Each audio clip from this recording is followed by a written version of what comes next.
English premier লিগে একে একে প্রতিটি জায়ান্ট দলই মাঠে নেমেছে। শিরোপার প্রত্যাশীরা শুরু করে দিয়েছে তাদের অভিযান। সর্বশেষ আজ রাতে মুখোমুখি হলো প্রিমিয়ার লিগের ঐতিহ্যবাহী দুই দল আর্সেনাল এবং ম্যানচেস্টার ইউনাইটেড। লিগ শুরুর একেবারে প্রথম রাউন্ডে হাই ভোল্টেজ ম্যাচে মুখোমুখি হলো এই দুই দল। তবে প্রত্যাশিতভাবেই এই ম্যাচে জয়ী দলটির নাম আর্সেনাল। ম্যানিওর মাঠ ওল্ড ট্রাফোর্ড থেকে তারা জয় তুলে এনেছে 1-0 গোলের ব্যবধানে। গানারদের হয়ে ম্যাচে একমাত্র জয়সূচক গোলটি করেন রিকার্ডো ক্যালাফিওরি। 13তম মিনিটে পয়েন্ট ব্ল্যাঙ্ক রেঞ্জ থেকে দুর্দান্ত এক শটে ম্যানিওর জালে বল জড়ান ক্যালাফিওরি।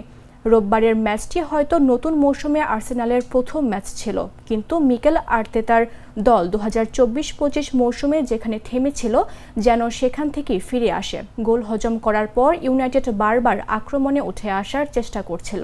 তাদের ব্যয়বহুল ফরওয়ার্ড লাইন মাঝে মধ্যে আক্রমণ সৃষ্টি করেছিল, কিন্তু আর্সেনালের জমাট রক্ষণভাগকে অতিক্রম করার কোনো উপায় খুঁজে বের করতে পারেনি রুবেন আমোরিয়ামের শিষ্যরা।